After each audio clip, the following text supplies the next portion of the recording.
मित्रों, आज भारतीय जनता पार्टी का एक प्रतिनिधिमंडल चुनाव आयोग से मिला, जिसमें कि मुख्य चुनाव आयुक्त और दोनों चुनाव आयुक्त महोदय मौजूद थे। इस प्रतिनिधिमंडल में मेरे अतिरिक्त भारतीय जनता पार्टी के राष्ट्रीय महामंत्री और headquarter in-charge Shri doctor Arun Singh ji, Bharatiya Janata party के राष्ट्रीय मंत्री और प्रवक्ता श्री सिद्धार्थनाथ सिंह जी, भारतीय जनता पार्टी के राष्ट्रीय मंत्री और प्रवक्ता श्री सुधांशु त्रिवेदी जी, भारतीय जनता पार्टी के वरिष्ठ नेता और राष्ट्रीय प्रवक्ता श्री संबित पात्रा जी मौजूद थे। पिछले दिनों 3 चरणों का बिहार में विधानसभा जो चुनाव और मतदान हुआ, उसने बहुत स्पष्ट तरीके से जो संदेश है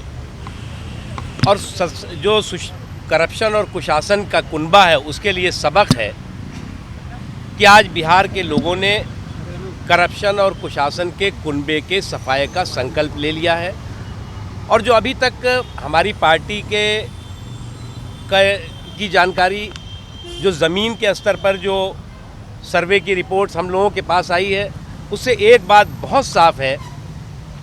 कि बिहार में सुशासन और विकास के लिए लोगों ने अपने मताधिकार का इस्तेमाल किया है और कुशासन और करप्शन के कुनबे का सूपड़ा साफ करने के लिए। निश्चित तौर से ये ऐसे लोग, जो लोग कि कुशासन और करप्शन के कुनबे के साथी रहे हैं, उनके लिए ये हताशा और निराशा का विषय है। और इसीलिए पिछले कई दिनों से, चाहे वो कांग्रेस पार्टी हो, श्रीमती सोनिया गांधी जी हो, राहुल गांधी जी हो, श्री लालू प्रसाद यादव जी हो या नीतीश कुमार जी हो, वो जिस तरह के साफ सुथरे और मुद्दों पर आधारित चुनाव को कहीं ना कहीं बहकाना चाहते हैं और सांप्रदायिक रंग में रंगना चाहते हैं। अगर आप पिछले दिनों के इन लोगों के बयान देखें तो इस बात का सीधा और साफ तौर से सबूत दिखाई पड़ेगा कि कल ही श्री राहुल गांधी जी ने कहा कि अब ये चुनाव भारतीय जनता पार्टी हिंदू और मुसलमानों को लड़ा करके वोट हासिल करना चाहती है। लालू प्रसाद यादव जी ने अमित शाह के लिए जिन शब्दों का इस्तेमाल किया, जिस तरह के भाषा का इस्तेमाल किया, वो निश्चित तौर से किसी भी सभ्य समाज में अस्वीकार्य है।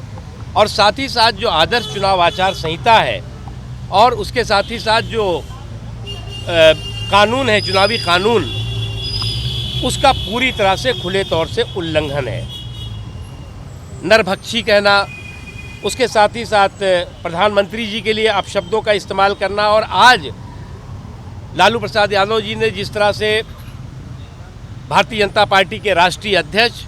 श्री अमित शाह के लिए नरभक्षी विक्षिप्त हो गया है जैसे घटिया शब्दों का इस्तेमाल किया।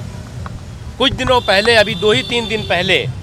लालू प्रसाद यादव जी के परिवार के लोगों द्वारा प्रधानमंत्री जी को गली का गुंडा शब्द कहना, और ये तमाम इस तरह के एक के बाद एक ऐसे अपशब्द हैं, ऐसा इस तरह के बयान हैं जो कहीं ना कहीं इस बात का सीधे प्रतीक और प्रमाण है कि वो ताकतें कि करप्शन और कुशासन के कुनबे की साथी हैं, वो हताश और निराश हो गई हैं। एक बहुत महत्वपूर्ण बात है कि कहीं पर जो है वो चोट लगती है, दर्द कहीं होता है। अजीब लोग हैं, क्या क्या पत्ते छिपाते हैं, कहीं पे दर्द हुआ है, कहीं बताते हैं। पाकिस्तान में जो आतंकवादी गतिविधियां हैं, उसके खिलाफ अगर आवाज़ उठाई जाती है तो ये करप्शन और कुशासन का कुनबा, जो अपने आप को सेकुलरिज्म का सूरमा कहता है, उसको दर्द होने लगता है। पाकिस्तान में अगर के बारे में कहा जाता है कि पाकिस्तान में जिस तरह की आतंकवादी गतिविधियां हो रही है, जिस तरह से पाकिस्तान की नज़रें बिहार के चुनाव पर है और वो इंतज़ार कर रहा है कि बिहार के चुनाव में उनके साथी संगी और उनके जो हित रक्षक हैं वो अगर जीते तो हम पटाखे बजाएंगे, तो दर्द यहाँ होता है, तो कहीं ना कहीं जो इशारा है, जो सच्चाई है वो सामने आती है। ये वही लोग हैं जो लोग की जो करप्शन और कुशासन का कुनबा है, जिसमें कांग्रेस है, जिसमें कि आरजेडी है, जेडीयू है, ये वही लोग हैं जो कभी जिनकी लीडर जो है वो एक आतंकवादी की मौत पर रात भर सो नहीं पाती और आंसू बहाती हैं। ये वही लोग हैं जो लोग की याकूब मेनन, भटकल, अफजल गुरु और ओसामा बिन लादेन जैसे मुल्क के दुश्मन और मुल्क के गुनहगार और आतंकवादियों के प्रति हमदर्दी भरे व्यवहार करते हैं। और उन्हें लगता है कि हम पाकिस्तान की आतंकवादी गतिविधियां, जो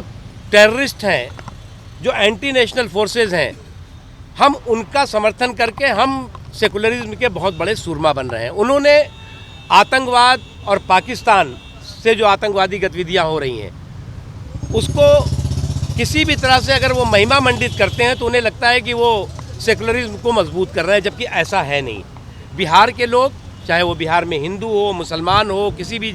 समाज का व्यक्ति हो, वहाँ पर वो पूरी तरह से करप्शन और कुशासन के कुनबे के सफाई के संकल्प के साथ वोट कर रहा है, चुनाव के मैदान में है।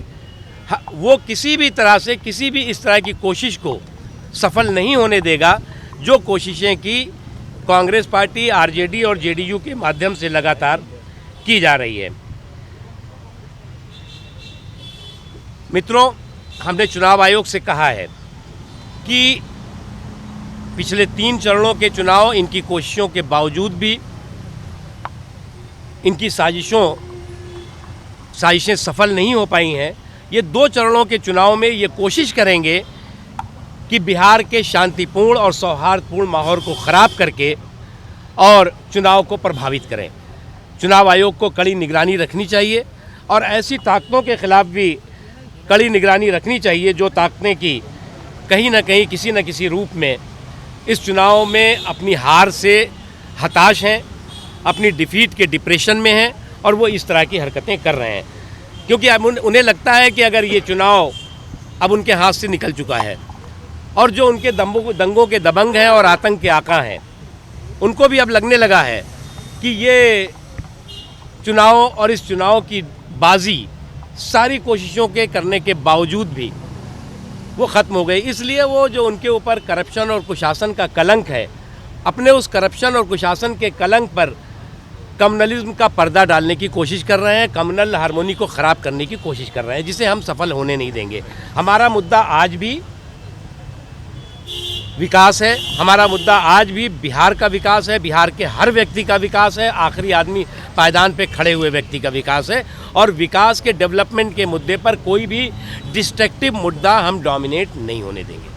सर, एक सवाल आता है। अमित शाह ने कहा कि बिहार में बीजेपी हारती है तो पाकिस्तान में पटाखे छूटेंगे। ये अगले 2 फेज में कम्युनल डिवाइड करने की कोशिश तो नहीं है? देखिए, पहली बात ये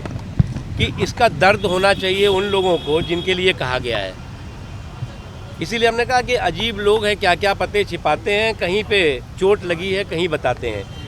तो वहाँ पर चोट लगी है, यहाँ पे सब सारे के सारे ये जो कुशासन और करप्शन का कुनबा है इकट्ठा हो जाता है और चिल्लाने लगता है कि अरे पाकिस्तान के लिए आपने क्यों बोल दिया, आतंकवाद के लिए आपने क्यों बोल दिया। तो इस बात को आपको समझना चाहिए, इसमें कम्युनलिज्म कहाँ है।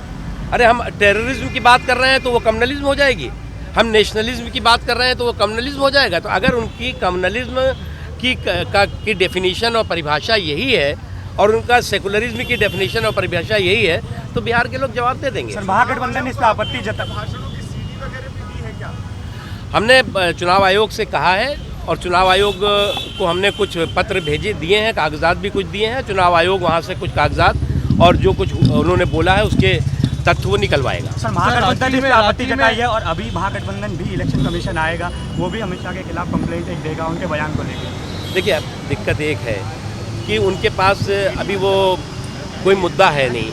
मुद्दों से के दिवालियेपन से पूरी तरह से जूझ रहे हैं। आज जो है अगर वो इसलिए कंप्लेन देने आ रहे हैं कि पाकिस्तान के ख़िलाफ़ भारतीय जनता पार्टी ने क्यों बोल दिया है, तो इसका अंदाज़ा आसानी से लगाया जा सकता है कि पाकिस्तान के ख़िलाफ़ हम बोलते हैं, आतंकवाद के ख़िलाफ़ हम बोलते हैं, तो वो हमारी कंप्लेन करने आते हैं।